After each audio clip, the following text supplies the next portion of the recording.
Irani u kundërpërgjigj ju kundërpërgjigj po me të njëjtën monedë duke goditë depozitat e naftës së Izraelit tamam në portin kryesor apo ku ishin edhe avionët qister të Amerikës, të cilët janë të domosdoshëm në luftë për të mbajtur avionët në ajër, sepse avionet nuk mund të fluturojnë gjatë gjithë kohës nëse nuk ka furnizim.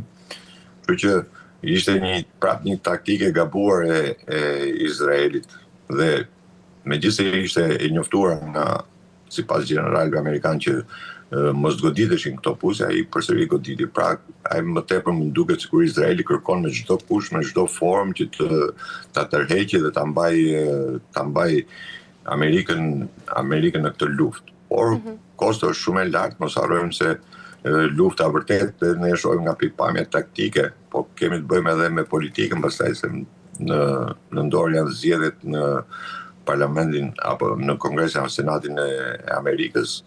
Kështu që është edhe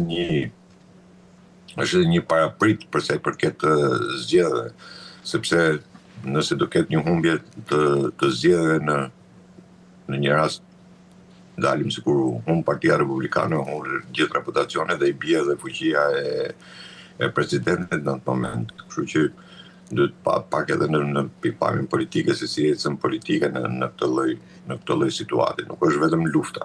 Lufta është njëra, politika është në anën tjetër, diplomacia është në anën tjetër. Shihet që ka kalime të nëndeshme të diplomacisë, sidomos po kërkohet tashmë që Rusia të bëhet negociatore e një marrëveshje sa më të shpejt, por është e vështirë sepse edhe Rusia nuk do që Irani të kapitulloj apo të dorëzohet apo të plotësoj ato kushte që kërkon Izraeli kryesisht.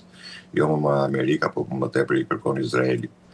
Kështu që do të shohim, por kemi edhe një moment që duket se është paksa i dyshimt mosdalja e liderit shpirtëror në media apo me një deklaratë. Zyrtare, megjithëse dikush thotë që është i plagosur, dikush thotë që nuk është i plagosur, por si duket po kërkon kohë, me sa duket po kërkon kohë dhe unë dyshoj se kur të dalin në publik lideri shpirtëror do të dalin me një etfa tjetër, me një ligj tjetër. Ndoshta do të jetë edhe ligji i bombës bërthamore. Atë që Netanyahu kishte Khamenei e kishte ndaluar me fetva, e kishte ndaluar domethënë me ligj mosbërjen e bombës atomike, mbase mund të jetë edhe kjo që ai kur të dali mund dali edhe me një ligj tjetër apo me prodhimin e bombës atomike.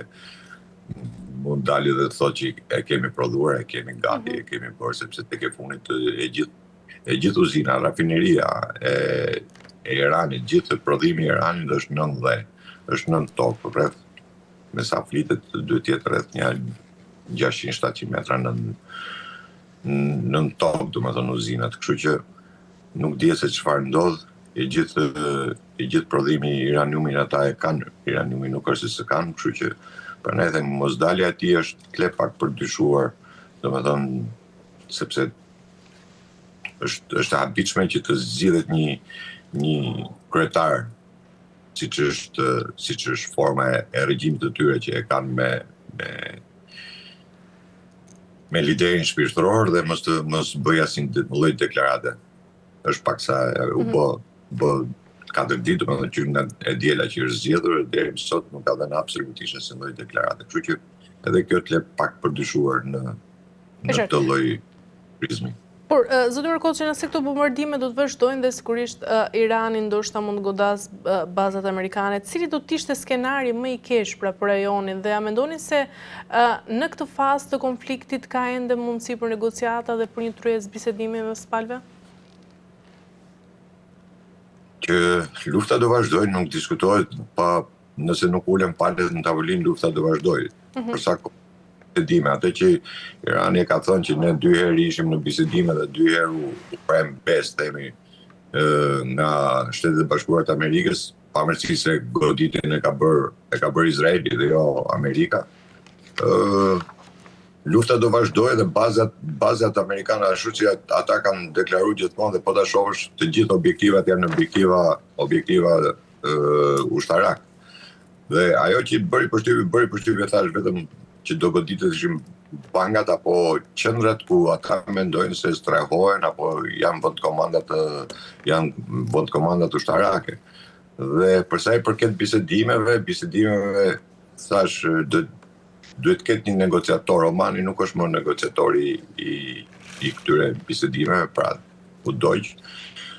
Turqia është më e afërt me Iranin për të bërë negociata dhe mos harrojmë në luftën e 12 ditore kur Amerika bombardoi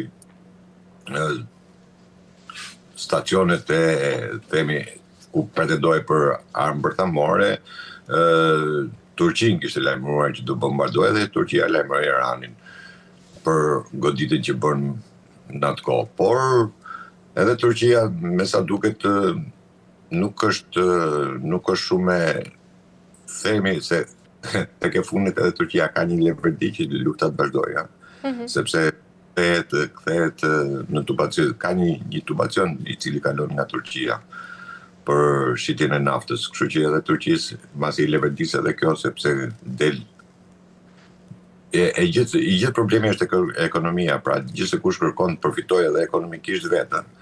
Dhe Rusi duket si më njeriu që mund të jetë më pro duke parasysh edhe telefonatën që bëri me zgjedhjen e liderit të tyre iranian, kur tha që ne do vazhdojmë misin, domethënë kemi aleancën e kemi dhe do ta vazhdojmë.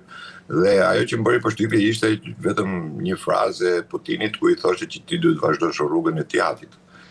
Pra, rrugën e babait, që do të thotë që Irani nuk duhet prodhoj bombën bërthamore, kështu që mund të jetë Rusi, por edhe qenia e Rusit si negociator duket sikur Rusi pastaj merr të gjithë ato triumfet e kësaj negociate. Nuk dim se si mund të heci, por pritet ndoshta dhe takimi që Trumpi ka planifikuar për të bërë me Xi në Amerikë, në Kinë, kështu që mund të jetë edhe Kina, se dihet që Kina është një mbështetëse kryesore e Iranit në të luftë, se ka sjellë të gjithë logjistikën e saj, ka sjellë njerëz aty që po e kontrollojnë dhe po e shohin luftën, ashtu si edhe Rusia, patjetër edhe Rusia. Kështu që një nga këta dy vende gjykoj se mund të jenë negociatorët më të afër dhe më të besueshëm për Iranin, për atë që Irani kërkon.